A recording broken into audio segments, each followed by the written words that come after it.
كل القلوب إلى الحبيب تميل. بسم الله الرحمن الرحيم. الحمد لله رب العالمين، والصلاة والسلام على أشرف الأنبياء والمرسلين سيدنا محمد وعلى آله وصحبه أجمعين. Qala rabbi syrah li sadri. Nabi Musa berdoa dengan berkata, wahai Tuhanku, lapangkanlah bagiku dadaku, wa yassir li amri, dan mudahkanlah bagiku tugasku, wahlul 'uqdatam min lisani, dan lepaskanlah simpulan dari lidahku, yafqahu qawli, supaya mereka faham perkataanku. Surah Taha, surah yang ke-20, pada ayat yang ke-25 sehingga ayat yang ke-28, pada juzuk yang ke-16. Amma ba'.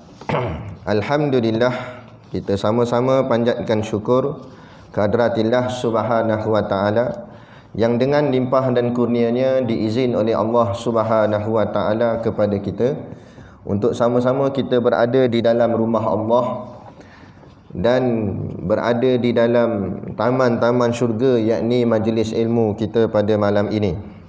Sepatutnya kita pada tarikh yang biasa itulah, tapi bulan ni kita tukar sebab ada pertembungan sedikit, tapi tak ada masalah.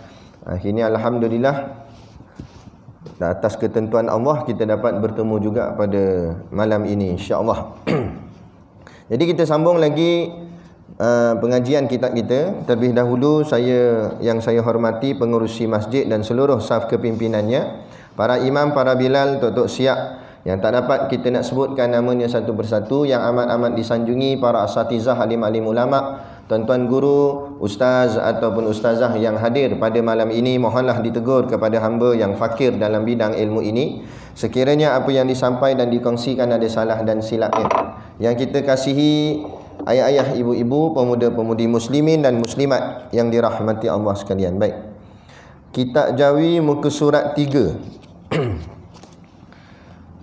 Bismillah. Alhamdulillah. Baris ke-15 daripada bawah, kat tengah-tengah ada kurungan sikit. Qala al-muallifu rahimahullahu ta'ala, wa nafa'ana wa iyyakum bi ulumihi fid daraini amin ya rabbal alamin. Kata pengarang kitab, dan firmannya, yarfa'illahu alladhina amanu minkum walladhina utul ilma darajat.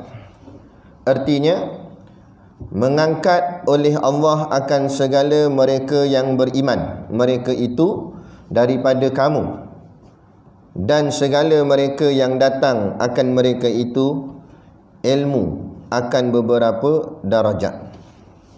Dan sabda Nabi, betul kan? Berhenti situ. Baik, jadi ni masih lagi dalam kitab kita ni pada bab kelebihan menuntut ilmu agama, lebihnya ataupun hebatnya mengaji akan ilmu agama ni berbanding yang lain-lain lah. Kerana ada dalil-dalilnya, seperti mana yang diambil daripada ayat Quran, seperti yang kita baca tadi ni, daripada suratul Mujadalah ayat yang ke-11. Allah Subhanahu wa taala berfirman, yarfa ni asal kata rafa'a, yakni angkat. Yarfa, mengangkat.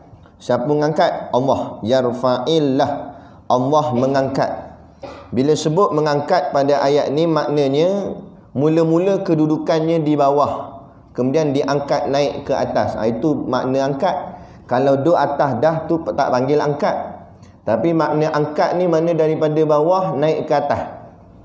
Jadi maknanya kita semua ni mula-mula memang tak ada apa-apa makam rendah lah, orang cakap jadi orang biasa. Kemudian Allah angkat. Itu maksud yarfa'illah, Allah angkat. Sebab apa angkat?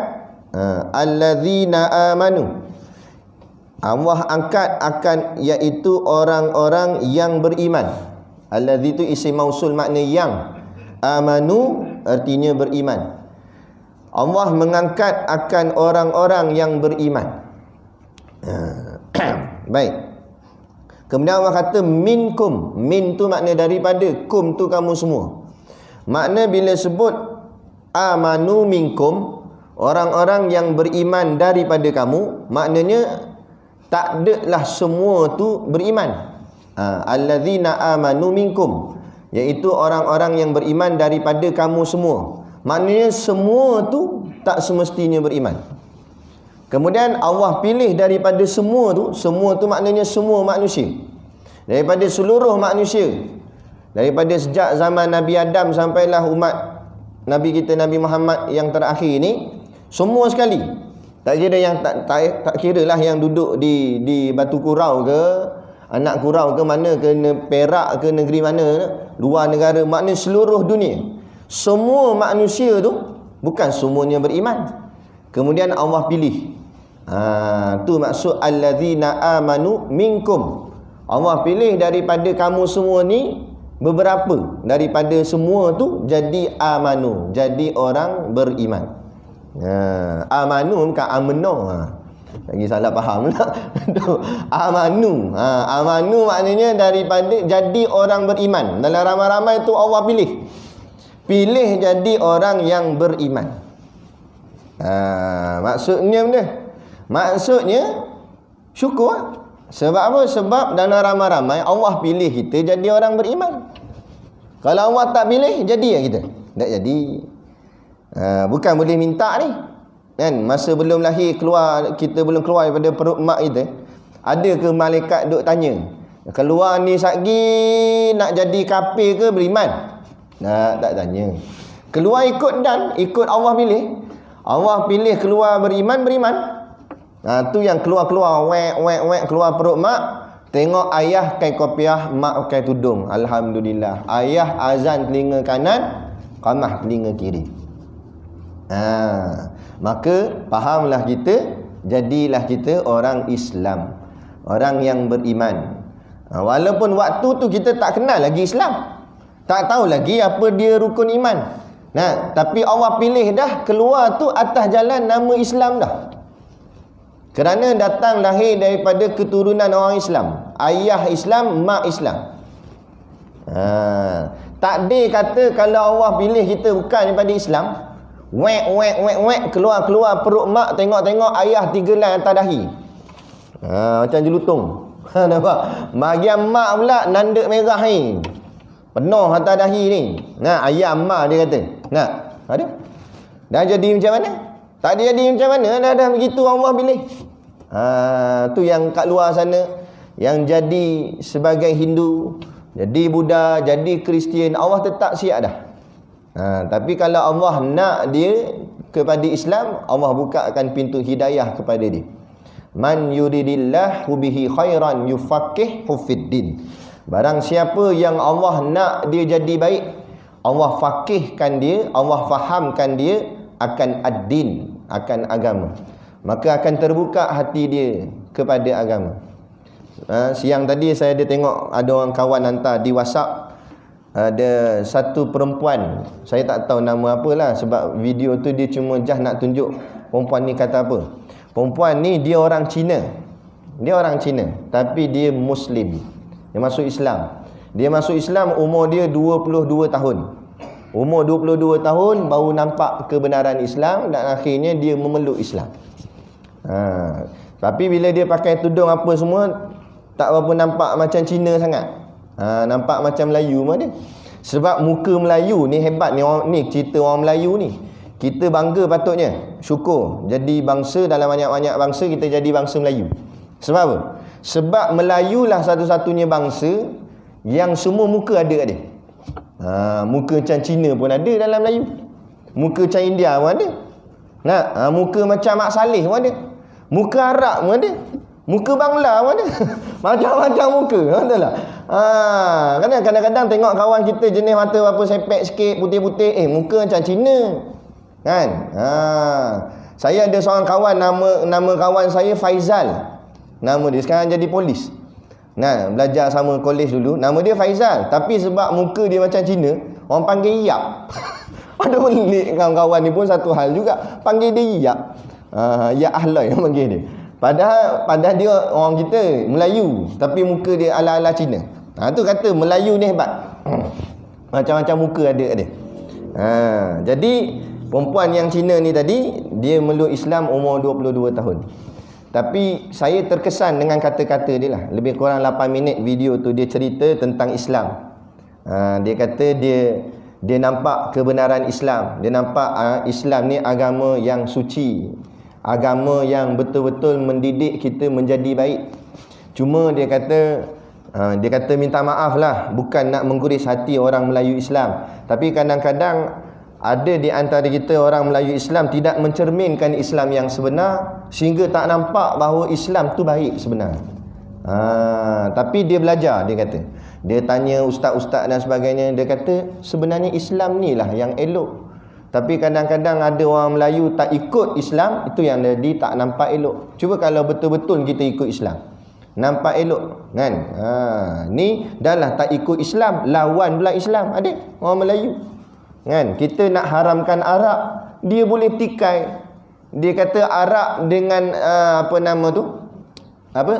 rasuah, mana lebih bahaya. Bandingan begini, bandingan yang tak betul. Sebab umpama dia buat bandingan gini, antara taik lembu dengan taik kerbau, mana lebih taik? Nampak? Boleh terima. Tak kira dua-dua taik, dua-dua pun tak elok. Taik lembu pun tak elok, taik kerbau pun tak elok. Sama juga, rasuah pun haram dalam Islam, arak pun haram dalam Islam. Tapi pelaksanaannya, macam mana nak cegahnya? Arak kita boleh cegah dengan cara stop jualan dia. Kita stop jualan dia kan. Kalau nak kata haram minum, orang degil minum juga. Tapi kalau stop jual, dia nak minum pun tak ada benda. Sebab dah stop jual. Tu cara tindakan. Dah rasuah, kita kata jangan rasuah, tapi dia rasuah juga. Kadang-kadang yang cegah rasuah pun rasuah. Jadi rasuah ni tindakannya apa dia? Tindakan dia tarbiyah, mendidik ke dalam hati supaya rasa takut kepada Allah. Sebab rasuah ni dia boleh sorok, tapi kalau hati dia takut dengan Allah, duk tang mana pun dia tak berani dah. Tapi bila hati tu tak ada takut pada Allah, walaupun kita kata rasuah ni bahaya, akta gini, sorok-sorok buat juga. Jadi kena tarbiyah. Macam puasa. Macam puasa. Siapa tahu dalam bulan puasa dia masuk bilik air buat nak kencing, padahal dia minum air pahit kan? Ataupun masih ambil wuduk buat komo-komo. Orang komo-komo 3 kali, dia ke 4 kali. Kali pertama keluar, kok buik. Komo kali kedua sedut keluar balik. Komo kali ketiga sedut tak keluar-keluar. Dia kata mana pi air. Rupanya dia telan. Siapa tahu? Tak ada siapa tahu. Tengok gaya puasa ni, tengok tak larat, nyanda kat tiang. Nampak gaya macam puasa, tapi hakikat siapa tahu? Allah tahu. Jadi nak didik dengan tarbiyah. Dengan ajar bahawa takut kepada Allah. Jadi bukan kita membiarkan rasuah, kita tak biar. Rasuah tetap kita cegah juga. Ni apa yang kita buat daripada dulu sampai sekarang. Mengajar ratus surau masjid, nak bawa pendidikan agama. Adapun arak tak selesai dengan kata saja. Kita dekah-dekah sampai sengit speaker masjid. Kata arak ini haram. Dekah. Tok mimbar, tok khatib baca di atas khutbah mimbar sampai nak baling kayu. Kata haram arak. Cakap dekah tapi tindakan tak ada, jadi macam mana arak? Jual juga, minum juga, mabuk juga, langgar orang. Jadi cara tindakan sekat. Sekat macam mana? Sekat jualan. Itu tindakan dia. Tiba-tiba dalam kita nak melaksanakan amal makruf nahi mungkar, ada pula orang yang petikai apa benda yang kita buat untuk menegakkan hukum Allah. Kalau yang cakap tu orang kafir tak pelik mana, tapi bila yang cakap tu daripada kalangan orang Islam kita sendiri, tu pelik. Tu kata tadi, orang kafir dapat hidayah nampak Islam tu elok. Mu duduk dalam Islam dah, tak nak ikut cari Islam dah, macam mana? Ni semua kerja Allah. Sebab tu kita kena selalu berdoa pada Allah, moga-moga Allah istiqamahkan kita dalam ajaran Islam ni. Ya ayyuhallazina amanu, wahai orang-orang yang beriman, ittaqullah, Nah, wahai orang-orang yang beriman, takutlah kamu kepada Allah haqqa tuqatih, dengan takut yang sebenar-benar takut, takwa sebenar-benar takwa. Wala tamutunna illa wa antum muslimun, dan jangan sekali-kali kamu mati melainkan dalam keadaan Islam. Ayat ni ulama syarahkanlah dari segi tafsirnya, ayat yang kita baru sebut tadi ni.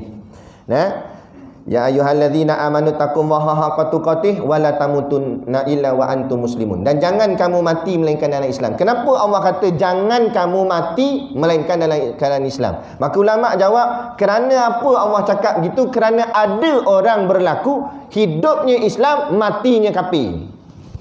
Kalau tak berlaku takkan Allah sebut. Tak?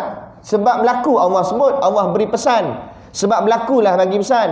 Contoh, jalan tu tak ada apa-apa, elok, tak pernah aksiden. Ratus tahun dah lama jalan tu, kan? Berapa kali tukar YB, tak ada aksiden. Jadi perlu ke letak papan tanda berhati-hati, ini kawasan kemalangan? Tak payah letak, sebab kawasan tu tak berbahaya. Tapi bila kawasan tu selekor tajam, ada kes. Kes tak payah kata 58 kes aksiden situ dalam sejarah. Mesti berlaku sikit-sikit, sebulan sekali mesti ada orang. Oh, cakap ni kalau kita ni kuliah bulanan, dia aksiden bulanan. Sebulan sekali ada aksiden jalan tu. Jadi perlu tak perlu letak papan tanda? Perlu. Letak papan tanda, awas kawasan kemalangan. Jangan perlahankan kenderaan. Sebab apa dia beri pesan? Sebab pernah berlaku kemalangan. Maka beri pesan jangan bawa laju, takut aksiden. Sama juga, kenapa Allah pesan supaya kita bertakwa kepada Allah dengan sebenar-benar takwa, dan jangan kamu mati melainkan dalam keadaan Islam? Kerana berlaku orang tu hidup sebagai Islam tapi matinya sebagai kafir. Jadi Allah pesan siap-siap kat kita, supaya jaga-jaga. Sebab itulah selepas Allah kata wala tamutunna illa wa antum muslimun, kita tengok ayat sebelumnya Allah kata jangan kamu mati melainkan dalam keadaan Islam. Jadi kita timbul persoalan, macam mana tak nak mati supaya, macam mana kita nak mati supaya mati kita kekal dalam Islam, supaya tak keluar daripada Islam? Ambil ayat awal dia, ya ayyuhalladzina amanu taqullaha haqqa tuqatih. Wahai orang-orang yang beriman, bertakwalah. Madai kalau ayat ni Allah kata takwa je. Wahai orang yang beriman, bertakwalah kamu kepada Allah. Selesai. Dah patut ayat ni. Tapi Allah tambah situ haqqa tuqatih. Maknanya sebenar-benar takwa. Bukan takwa main-main. Takwa ni dia ada 3 makna. Makna yang pertama takut. Maknanya takutlah kamu pada Allah dengan sebenar-benar takut. Bukan takut main-main. Takut betul-betul. Mana tak berani langsung nak buat maksiat. Tak berani langsung nak buat. Tak payah kata yang dosa besar, dosa kecil pun tak berani dah. Itu takwa sebenar-benar takwa. Takut sebenar-benar takut. Makna takwa yang kedua iaitu taat. Apa makna taat? Buat yang disuruh, tinggal yang dilarang. Tapi kalau yang disuruh pun buat, yang dilarang pun buat, tu bukan taat, tu tenat namanya. Semayang, tapi tikam nombor ekor. Ada rukuk-rukuk jatuh nombor. Ada. Allahu Akbar. Ni ada sungguh. Semayang bagus dia, kan kopiah Haji Melayu apa semua kan melekat. Siap kepala ni, ridak atas kepala bahu ni, ridak. Oh bagus. Tiba-tiba rupanya tikam nombor ekor. Jadi itu bukan taat, tu tenat namanya. Taat ni maknanya buat yang disuruh, yang dilarang tinggalkan. Tapi kalau terbuat, tak sengaja. Kadang-kadang ialah kita manusia biasa. Bukannya Nabi maksum, tak pernah buat dosa. Dia kadang-kadang ada kat bahagian tersilap. Dia kata saya bukan nak tikam Ustaz, saya tertikam je nombor tu. Dia kata macam mana tak tahulah. Kalau ada terbuat dosa dulu-dulu dan sebagainya, segera bertaubat. Taubat jangan ditangguh-tangguh. Jangan kata tak apalah, alang-alang esoklah taubat semua. Tak, malam ni juga. Dalam kuliah ni boleh taubat dah. Sebut terus astaghfirullahalazim. Aku mohon ampun kepada Engkau wahai Tuhanku yang Maha Agung. InsyaAllah. At-taibu minadz-dzanbi kaman la dzanbalah, kata Nabi. Siapa yang bertaubat sungguh-sungguh, makna taubat sungguh-sungguh macam mana? Menyesal segala apa yang dia buat dan dia tanam azam pada diri dia untuk tak nak buat lagi. InsyaAllah Allah akan ampunkan dosanya seperti bayi yang baru lahir. Macam budak baru lahir, kosong, tak ada dosa apa. Moga-mogalah minta pada Allah. Sebab Allah itu Ar-Rahmanur Rahim. Pemurah lagi Maha Penyayang. Tu. Tu makna takwa yang kedua. Makna takwa yang ketiga ialah pelihara. Pelihara ni maksudnya jaga-jaga, hati-hati. Lazimkanlah kita nak supaya ada rasa jaga-jaga, waspada, hati-hati. Maknanya janganlah bersenang-senang dengan hukum halal haram. Dalam nak memilih makanan tu biar ada takwa. Tengok dulu cop halal tak halal. Ada orang cakap apa, kerisauan, takut-takut, sebab makanan itulah yang memberi kesan kepada amal ibadat kita. Dia bukan bahagian amal kesihatan. Kesihatan tak jadi masalah. Memang sihat tubuh badan makan. Makan babi pun jadi sihat juga. Orang Cina tengok. Bukan masalah sihat, tapi berkat ibadat tu tak ada. Tu yang kadang-kadang bila bercampur makanan yang haram, makanan syubhah dalam daging kita, melemahkan kita untuk melaksanakan ibadat kita pada Allah. Tu yang kadang-kadang semayang jadi malas, nak baca Quran malas. Macam mana tak malas? Daging kat mulut ni ada masuk daging haram, dan macam mana nak bunyi sebut nama ayat Quran? Macam mana nak cakap? Macam mana nak baca Quran? Jadi sebab tu kita kena pastikan segala makanan yang masuk dalam perut kita benar-benar kita yakin ianya jalan halal. Kita kaji dah, kita tengok dah, yakin ini halal, tiba-tiba memang sah haram, dimaaflah. Nak buat macam mana? Sebab kita dah berusaha dah. Ni dah buat tak heran, buat tak kisah, halal beli je. Payah nak ikut halal haram sangat, hentam sajalah. Tak apalah, hentam sajalah. Sekejap lagi masuk hari kiamat esok di padang mahsyar. Payah syurga neraka, hentam je lah neraka. Gitu. Pergi masuk je lah neraka. Sebab kita buat lebih kurang. Mana boleh lebih kurang? Sebab ini penentuan syurga kita atau neraka. Nak boleh ke syurga atau nak boleh neraka. Jadi kena telitilah perkara-perkara begini. Itulah teliti, itulah maknanya makna takwa. Betul bila tanya pada ulama apa makna takwa, setengah pandangan ulama kata takwa itu kamu berhati-hati berjalan, kamu berhati-hati dalam perjalanan kamu ketika jalan kamu itu penuh dengan duri. Kalau kita berjalan kat tempat yang penuh ada duri-duri tajam, kita jalan main selamba ke atau kita jalan pelan-pelan? Kita nak pijak pun pelan-pelan. Bukan setakat dia takut kulitnya tercarik, malah dia takut kainnya juga akan tercarik. Maknanya hati-hati dia, tak nak sampai tersangkut kain dia ke apa dekat duri yang tajam. Begitu julah yang dimaknakan takwa dalam kehidupan kita. Kita berhati-hati nak buat satu-satu perkara. Cek dulu boleh tak boleh. Kita timbang tara dia dengan timbang tara Islam. Kalau buat macam ni Islam bagi tak bagi. Kalau buat macam ni okey tak okey dalam Islam. Contohlah kita duduk style kampung ni, rumah tanah sendiri selalunya kan. Bukan macam rumah taman pun masalah juga kadang-kadang. Jadi rumah tanah kita sendiri. Betul tu tanah kita, tu rumah kita. Tapi Nabi pesan dah, kalau kamu nak buat rumah atau nak tambah tingkat bangunan kamu, tanya dulu jiran kamu. Sebab apa? Sebab nanti naya ke dia. Kita buat 2 tingkat tinggi, tutup terus rumah dia, cahaya matahari tak masuk. Dosa tu, jangan buat main-main. Sebab dia ada hak dia juga. Memang itu tanah kita, tapi hak dia sebagai matahari nak masuk rumah dia dan sebagainya. Sebab tu kena, itulah namanya Islam. Sebab tu Islam ni cantik sebenarnya. Kalau kita ikut betul-betul, beradab, ambil kira orang lain, jangan ikut diri sendiri nak lepas saja. Itu Islam, cantik. Tanya dulu, kalau saya naik ni boleh ke macam mana? Jiran kata tak boleh. Tak boleh kata. Awak tak boleh tak? Kalau nak buat, naik sama rumah saya sekali. Itu jiran tak guna macam tu. Nampak? Nak buat rumah dia je, dia ajak rumah dia sekali.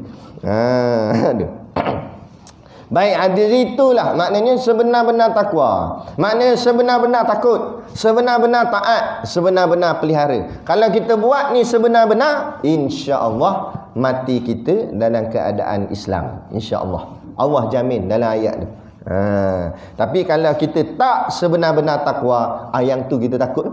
Takut-takut tanpa kita sedar, rupa-rupanya di hujung nyawa kita saat nak mati, rupanya tak mati sebagai Islam, mati sebagai kafir. Na'udzubillah. Tu kita takut. Sebab Islam ke kafir ni bukan duduk pada pakaian. Memanglah kita tengok, pakaian saya Islam, itu pakaian. Islam tak Islam, iman tak iman, tu duduk di hati. Iman ni keyakinan. Walaupun pakai kopiah 4 lapis atas kepala, tapi tak yakin dengan Allah, tak yakin dengan Islam, kafir. Tak kira siapa-siapa. Jadi dia kena faham. Yang dimaknakan dengan makna Islam dan iman tu bukan duduk pada pakaian, itu cuma gaya pakaian saja. Gaya orang cakap, orang panggil apa? Gaya Islam. Tapi dia punya hukum dia duduk di dalam hati kita. Yang sebenar keyakinan kita kepada siapa? Pada Allah ke pada siapa? Macam corona ni lah. Kalau kita yakin kepada Allah, cumanya kita berikhtiar pakai mask, pelitup muka, semayang jarak. Kita jagalah SOP yang diletakkan garis panduan oleh bahagian kesihatan. Tak apalah, kita berikhtiar, tapi kita yakin pada Allah, bukan pada mask. Jangan yakin dengan mask, kita yakin dengan pelitup muka. Aku yakin kalau aku pakai pelitup muka ni, corona tak akan masuk. Rosak akidah. Kita pakai pelitup ke tak pakai ke, kalau Allah kata nak masuk, masuk. Tak payah kata pakai selapis. Nak pakai 10 lapis siap dengan kotak-kotak sekali. Kan beli tu dapat kotak, buh kotak sekali depan muka tu. Kalau Allah kata masuk, masuk. Kita ikhtiar penjarakan sosial 1 meter semayang jarak ni, itu ikhtiar saja, bukan yakin. Jangan yakin, jangan kata kita semayang jarak 1 meter ni, corona ni takkan kena kat kita. Jangan kata takkan.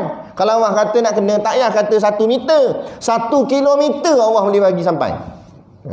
Sebab apa? Sebab Allah yang berkuasa. Segala-galanya Allah. Itu orang beriman.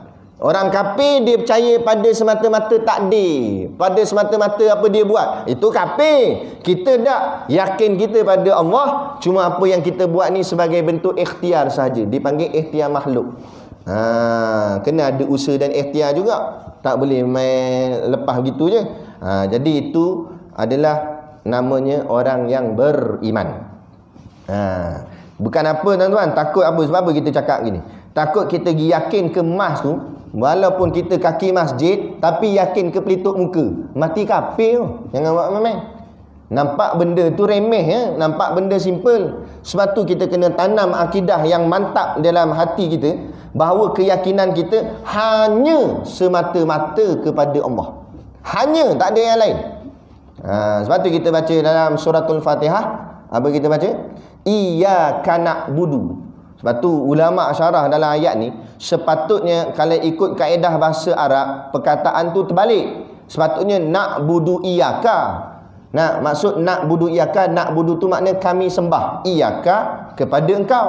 Na'budu iyyaka maknanya kami sembah akan dikau. Tapi Allah buat susunan ayat tu iyyaka depan.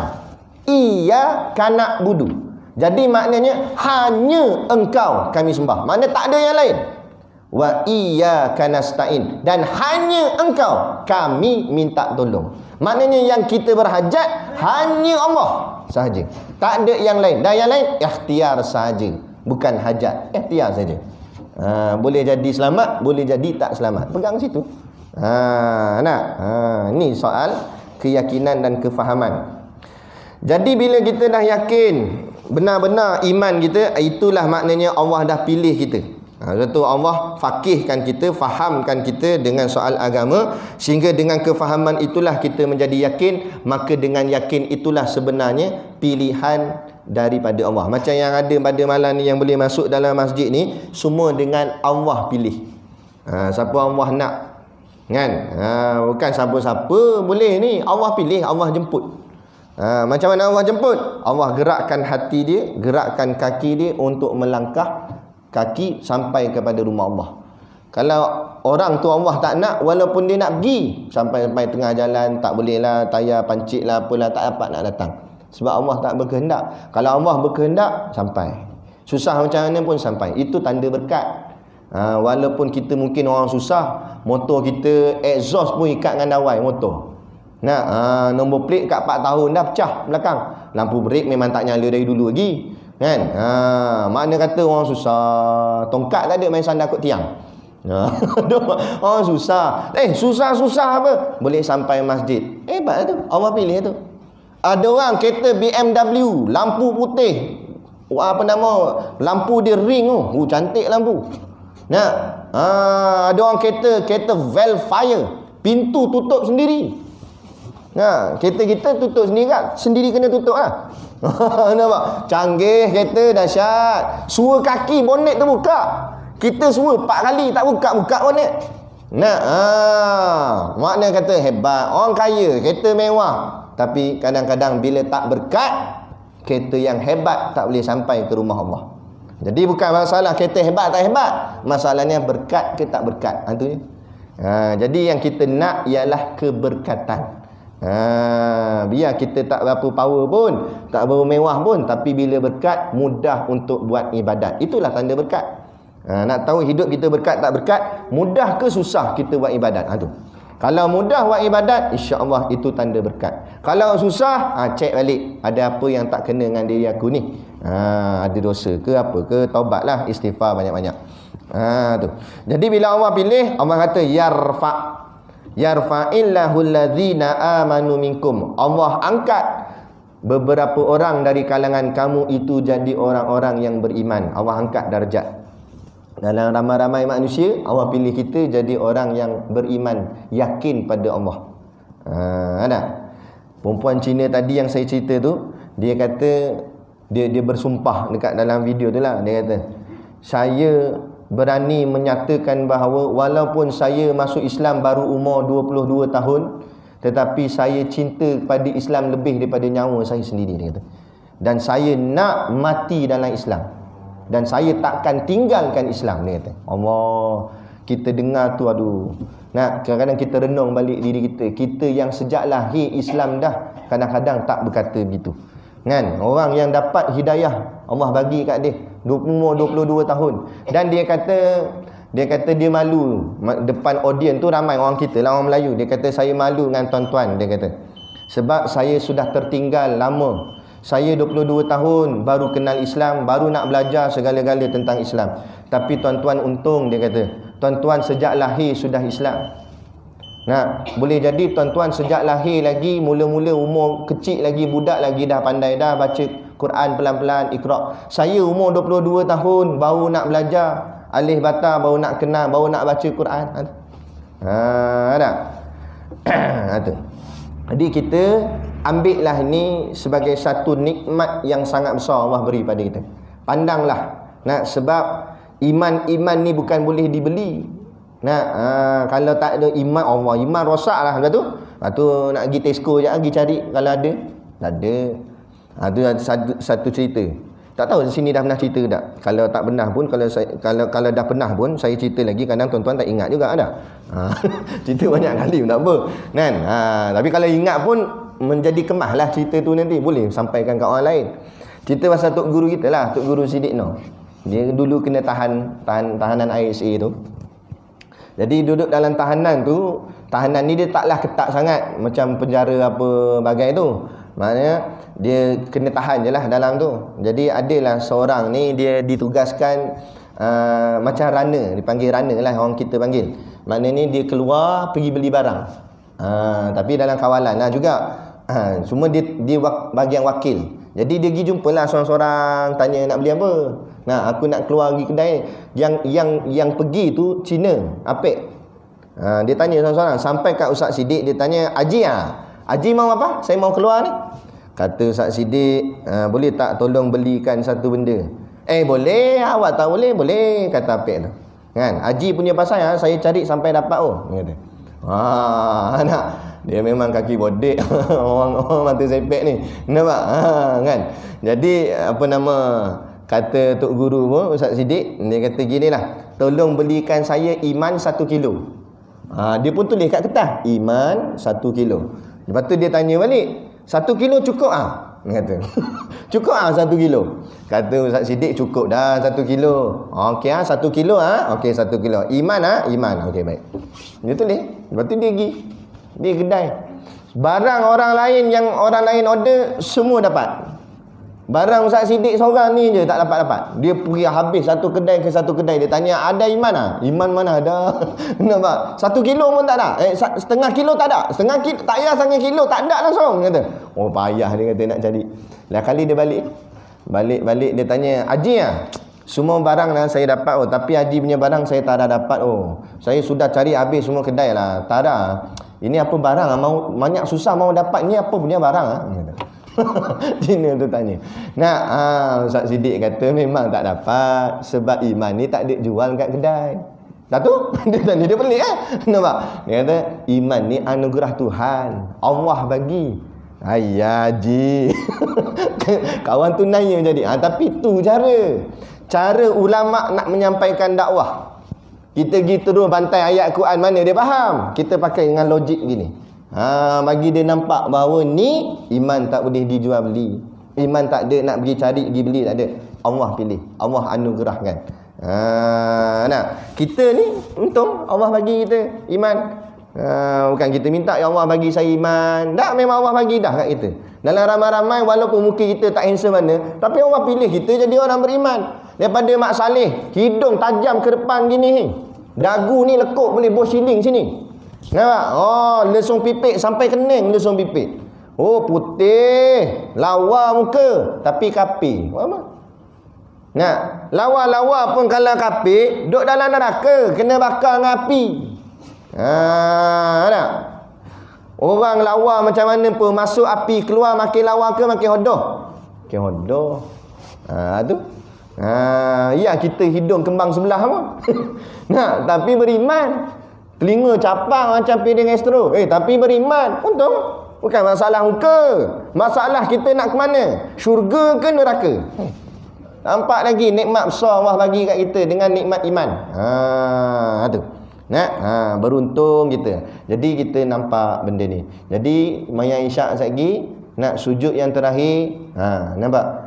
Sentuhkan di dalam hati kita rasa syukur pada Allah. Terima kasih Allah, jadikan aku dalam banyak-banyak hamba. Walaupun aku tahu aku bukan baik sangat, tapi kau pilih aku jadi hamba-Mu yang beriman. Ucap terima kasih pada Allah. Allah pilih kita. Tapi jangan cakap Melayu. Batas mayang. Lagi cakap Melayu dalam sujud siap dengan geleng-geleng. Allah terima kasih Allah. Tiba orang sebelah kata mana boleh cakap. Mana dia pun cakap. Nampak? Ada. Masalah kat tu. Melayu tak boleh cakap Melayu dalam sembahyang. Cakap dalam hati lah. Sentuhkan dalam hati saja. Rasa syukur. Cuba amalkan selalu. Sebab nak buat selalu kadang-kadang kita tak ingat kan tak? Jadi kalau kita buat dalam sembahyang kurang-kurang 5 kali kita rasa syukur pada Allah tiap-tiap hari. Jadilah daripada langsung tak ada. Kan? Moga-moga dengan rasa syukur itulah Allah menambahkan lagi nikmat-nikmat kebaikan kepada kita, sehinggalah Allah ambil kita dalam keadaan yang terbaik, yakni husnul khatimah. Aduh. Jadi itu yarfa'illahu allazina amanu minkum wallazina utul ilma darajat. Kemudian Allah kata wallazi, dan orang-orang yang utu ni memiliki ataupun bahagian dia al-ilma. Kan? Mereka lah orang-orang yang Allah berikan kepada mereka didatangkan pada mereka itu akan ilmu, akan beberapa darjat. Dalam ramai-ramai orang beriman tu pula Allah pilih, dalam ramai-ramai yang beriman tadi Allah pilih kita sebagai orang yang berilmu ataupun mengaji ilmu. Kita mungkinlah tak masuk dalam kategori orang alim. Saya sendiri pun tak masuk lagi dalam kategori orang alim. Tetapi sekurang-kurangnya kita berjalan di jalan-jalan orang alim. Man sara ala darbi wasal, kata pujangga Arab. Siapa yang berjalan pada jalannya, nescaya ia akan sampai pada tempatnya. Walaupun kita mungkin tak sampai lagi, tapi kita dah berjalan pada jalan-jalan ulama. Moga-moga insya-Allah kalau tak jadi ulama pun kita jadi ahli dalam golongan-golongan ilmu. Jadi ahli tak apa dah. Walaupun kita orang cakap apa, tak duduk dalam macam orang main bola, kita tak duduk bahagian striker ke, bahagian defend ke, kita jadi sub je daripada mula pasukan tu tubuh sampailah nak dia punya coach pun nak mati dah. Kita memang dalam pasukan tapi tak pernah main, duduk dalam sub tu, duduk kat pondok tu, congok aja. Nampak? Tak apa, tapi sebahagian daripada pasukan. Bila menang, kita juga dapat julang piala. Ada. Gitulah kita. Walaupun kita tak jadi ustaz, tak jadi tok guru, tak jadi ulama, tapi kita duduk dalam bahagian ahli-ahli ilmu. Nak duduk sub duduk bawah tu lah. Kita bahagian sub lah ni, duduk sub je. Tapi bila berjaya masuk syurga, dengan kita tak berjaya masuk syurga. Berjaya. Tok guru masuk syurga, kita ikut tok guru masuk tak? Ulama masuk syurga, kita ikut ulama masuk tak kita? Dapat syafaat lagi, syafaat ulama. Tu yang Allah sebut dalam ayat ni, walladzina utul ilma darajat. Dan orang-orang yang aku berikan ilmu pada dia, aku angkat di beberapa darjat. Jadi nak cerita pada ayat ni ada 3 level tadi. Pertama, orang biasa, termasuk orang yang kafir. Dalam ramai-ramai kafir tu, Allah pilih kita jadi orang beriman. Allah angkat darjat kita sebagai orang beriman. Kemudian dah kita duduk dalam orang beriman, hebat dah tu sebenarnya. Tapi dalam banyak-banyak orang beriman, Allah pilih pula kita duduk dalam orang yang berilmu. Kerana tak semua orang beriman itu berilmu. Macam ramai-ramai dekat Batu Kurau ni, ramai lagi orang beriman, tapi tak semua datang hadir majlis ilmu, tak semua datang kuliah, tak semua reti hukum hakam. Nampak? Tapi kita tak boleh kata mereka kafir. Mereka masih lagi beriman. Cumanya iman dalam keadaan jahil kadang-kadang. Iman dalam keadaan dia sendiri pun tak faham apa agama dia. Jadi kita alhamdulillah, walaupun tak hebat tara mana, tak pandai nak baca kitab ke dan sebagainya, tapi kurang-kurangnya kita tahulah sedikit. Sebanyak kita belajar pelan-pelan. Takkanlah daripada dulu zaman muda sampailah zaman kita pencen dah tua, nak kita tiap-tiap selalu datang kuliah, takkan langsung tak ada masuk sikit pun. Dalam sebulan macam-macam ustaz masjid susun majlis ilmu, pengajian, takkan tak ada satu pun masuk. Mesti ada masuk walaupun tak banyak. Masuk itulah Allah angkat darjat kita. Kul hal yastawil ladzina ya'lamuna wal ladzina la ya'lamun. Katakanlah wahai Muhammad, sama ke orang mengaji dengan orang tak mengaji? Mana sama? Walaupun kita tak hebat, tapi sekurang-kurang Allah lebihkan kita, darjat kita daripada orang yang jahil, yang langsung tak ada mengaji apa. Nak sikit sebanyak kita ada, Allah tinggikan darjat. Tapi jangan sombong pula, keluar-keluar masjid ni sombong. Tengok ustaz kata apa tadi. Aku masuk orang alim, hampa duduk kedai kopi ni jahil belaka. Jangan bubuh. Nampak? Bubuh jahat terus. Jadi rosak pula dah amal kita, jadi riak takabur begitu. Tetap kita merendah diri. Tetap kita sangka kita ni duduk dalam golongan jahil juga, tak erti apa gak. Cuma ini sebagai basyirah, berita gembira kepada orang yang mencari ilmu agama, kerana Allah tinggikan darjat orang yang mencari ilmu agama. Jadi cukup sekadar tu. Nanti kita akan sambung. Dan sabda Nabi sallallahu alaihi wasallam. Apa lagi kelebihan-kelebihan orang yang mengaji ni? Nanti Nabi pula nak cerita apa bendanya daripada hadis. InsyaAllah. Tu masih ada. Dan lagi kelebihan kita yang mengaji dekat masjid ni, ada telur masin kat luar tu. Ada kelebihannya, boleh beli telur masin. Nampak? Jadi insya-Allah pakat-pakatlah tuan-tuan membeli sambil niat menderma, insya-Allah untuk bantu perjuangan kami, sekolah pondok kami, supaya dapat melahirkan pelapis-pelapis ulama pada masa-masa akan datang, insya-Allah. Jadi sekadar tu pada malam ni, saya mohon maaf atas kelewatan tadi. Katutnya kalau ikut saya set masa tadi, ngam-ngam pukul 7 insya-Allah sampai. Tapi dia jadi meleret-leret sebab Roblox. Dia tanya seorang-seorang, yang ni tanya, ni tanya. Jadi jam lah. Slow kan? Tu. Baik, jadi moga-moga apa yang kita belajarkan pada malam ni sedikit sebanyak memberi manfaat kepada kita dunia dan akhirat, insya-Allah. Jadi sekadar tu, wabillahi taufiq wal hidayah. Assalamualaikum warahmatullahi wabarakatuh. A'udzubillahi minasyaitonirrajim. Bismillahirrahmanirrahim. Alhamdulillahirabbil alamin wassalatu wassalamu ala asyrafil anbiya'i wal mursalin sayyidina Muhammad wa ala alihi washabihi ajmain. Allahumma taqabbal minna salatana wa du'aana innaka antas samiul alim wa tub alaina innaka antat tawwabur rahim. Allahumma ja'al dinana dinan nabi Muhammadin sallallahu alaihi wasallam wa islamana islamal muslimin wa imanana imanal mu'minin wa salatana salatal khashiin wa a'malana a'malas solihin wa niyatana niyatal mukhlisin wa dhunubana ya Allah dhunubal mustaghfirin wa hayatana hayatal ulama wa mautana bimauti syuhada wa dakhinal jannata ma'al anbiya'i alaihimus salatu wassalam. Rabbana atina fid dunya hasanah wa fil akhirati hasanah wa qina adzabannar wa qina adzabannar wa qina adzabannar. Wa sallallahu ala khairi khalqihi sayyidina Muhammad wa ala alihi washabihi wasallam. Subhana rabbika rabbil izzati amma yasifun. Salamun alal mursalin walhamdulillahi rabbil alamin. Amin ya rabbal alamin. Taqabbalallahu minna wa minkum. Takbir.